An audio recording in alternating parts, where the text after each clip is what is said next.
Every year, there is one member of the Optimist family who serves as the international president. It is a position that involves a countless number of hours of their time in an effort to steer Optimist International in the right direction. Today, we get to recognize two of those individuals for their service. 2018-2019 International President Rebecca Butler Mona and immediate past President Adrian Elcock. Rebecca left the board of directors last year, and Adrian will close his service on the board this September 30th. First, the proclamation for past President Rebecca Butler Mona.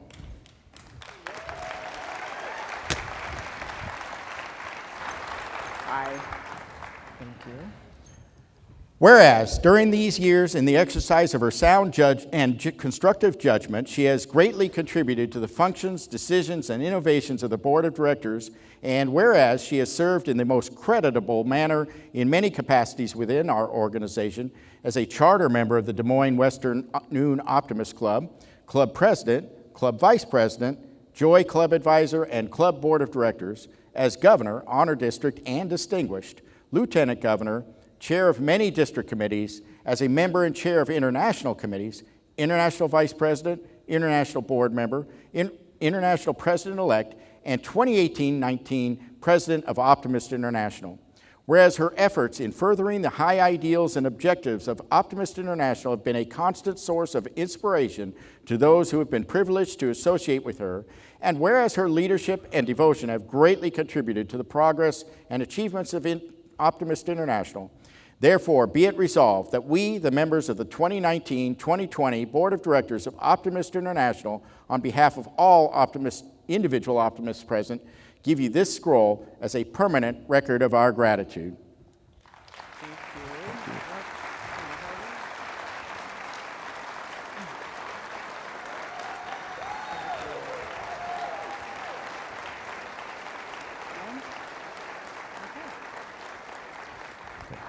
You're going to be next. I think I introduced you. Due to the nature of the International Convention in Schaumburg, Illinois last year, there were certain aspects that could not be held.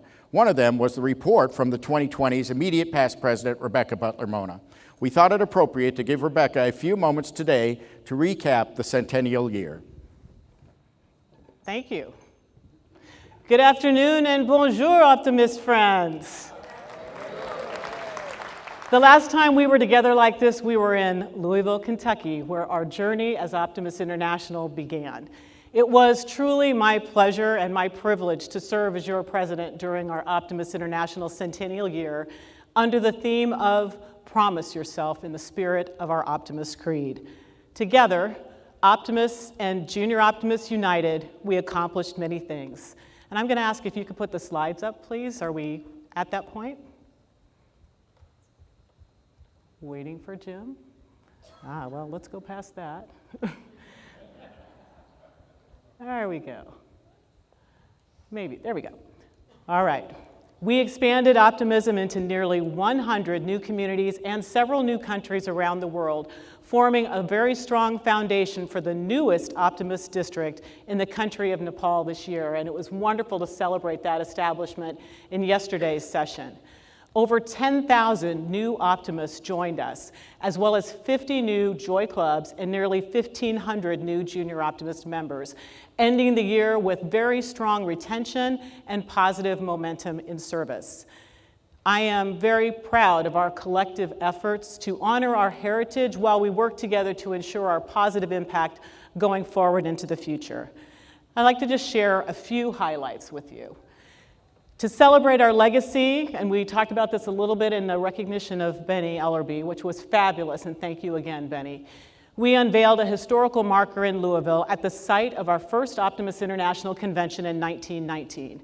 We published a pictorial timeline magazine of our first 100 years, as well as a book, Bringing Out the Best, the first century of Optimist International, which was researched and written by past Optimist International President Dave Bruns. That was an 18-month labor of love, and we owe him a great deal. We came together at our centennial convention with a commitment to not only celebrate and engage in training and have fun together, but also to leave a lasting impact in the community. We went back to the future with a live timeline through the decades during our opening ceremonies featuring optimists and junior optimists. And our Joy members made over 75 fleece blankets, which we then donated to the local Ronald McDonald House in Louisville. We welcomed philanthropic artist Jeff Hansen and his parents as our keynote speakers and unveiled Jeff's artwork, commissioned through the generosity of our Optimist International Foundation for the Ronald McDonald House of Kentuckiana to brighten the days of children and families for many years to come. Sadly, Jeff's cancer returned last fall, and he passed away in December at only age 26. But yeah, for those who haven't heard that, very sad. I've known his mom since we were kids. He's such an inspiring individual, and our family had just visited them in August, so it was a complete shock. But his legacy lives on through his art and his spirit of giving, including the partnership with our Optimist International Foundation for this year's 50th anniversary. So that's been wonderful. Thank you also to our Optimist Foundations for their ongoing support to our Optimist clubs across our organization in so many ways each year, and for enabling us to introduce a new $50,000 club grant fund in support of our expanded focus on childhood health and wellness. We add that to a rich portfolio of meaningful service that Optimist clubs offer to children and communities around the world every day. Thank you to each of you for all that you do to make a difference. I think you should give yourselves a round of applause on that one, okay?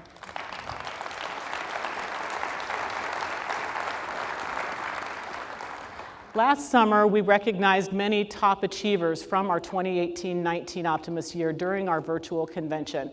Congratulations again to all who achieved the honor of distinguished recognition as clubs and as districts, and particularly those who stretched just a little bit beyond that for the unique distinction of Centennial Distinguished through their leadership in growth and giving, and for those who received the special International President's Recognition. In addition, my thanks to the many members and leaders at all levels of the organization who took Promise Yourself seriously and made a difference by serving their community, sharing their optimist story, and the gift of membership with others. Now, time unfortunately doesn't permit us today to recognize all of these optimists again by name, but I want to offer my sincere thanks and congratulations to each of you. Yes, again.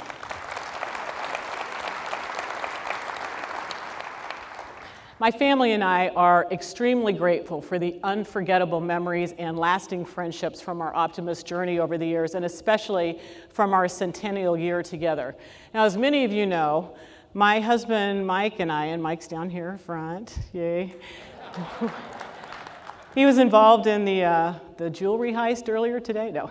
But we actually met through our local Optimist Club 30 years ago this year, actually right about now, how about that? And we got married, yeah, how about that, yes, applause. Got married in October of the year that I served as International Vice President, and that was 10 years before we served our year as President and First Dude. We've enjoyed the chance to see old friends and meet so many new friends through our travels, seeing firsthand the service that you do in your local communities.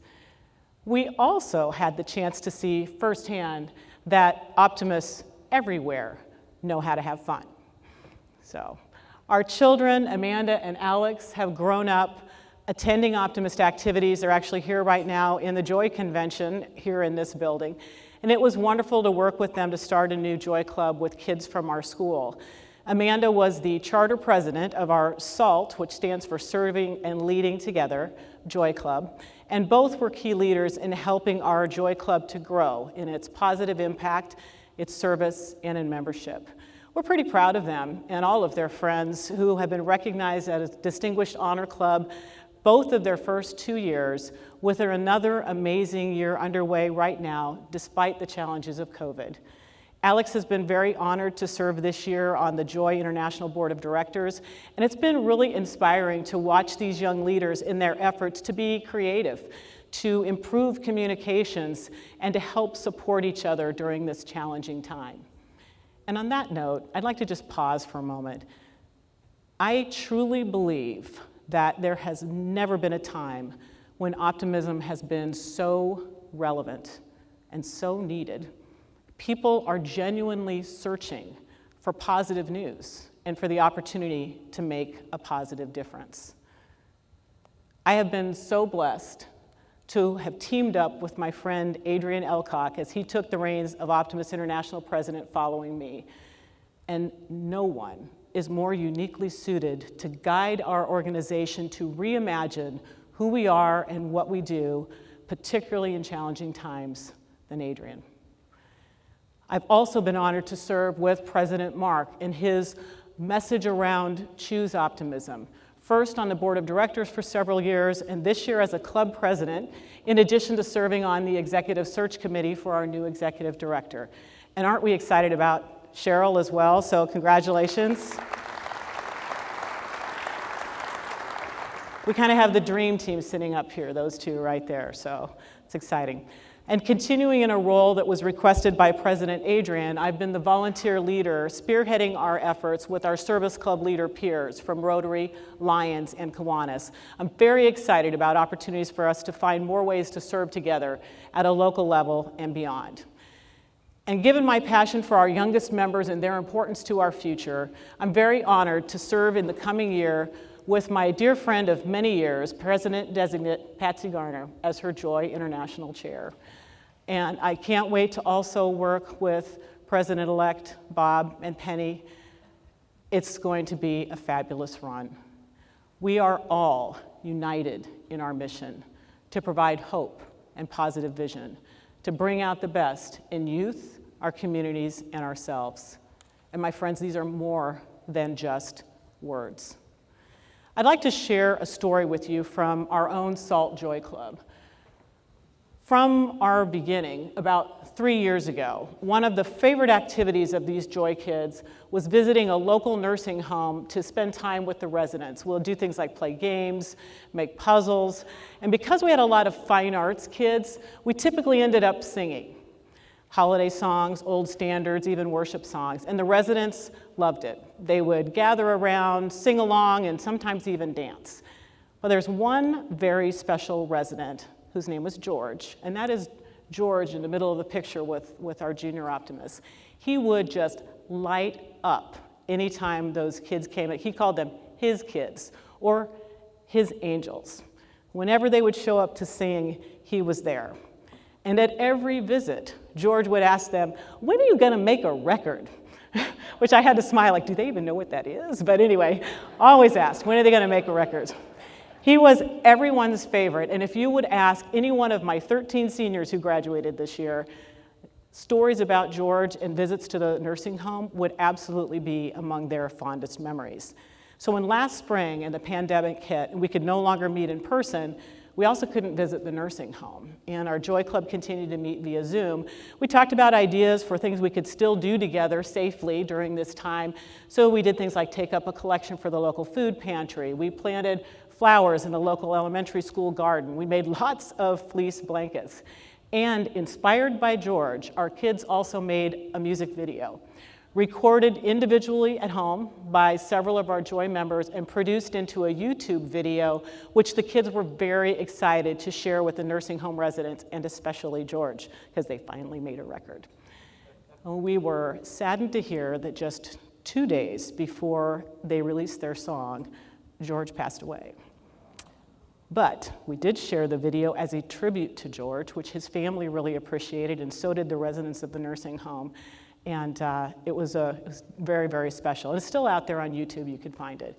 Now, just this past May, at the end of the school year, we were finally able to visit the nursing home again, with our Joy Kids performing a bit of a concert from the parking lot, where the residents gathered outside under the front entrance of their center, safely distanced.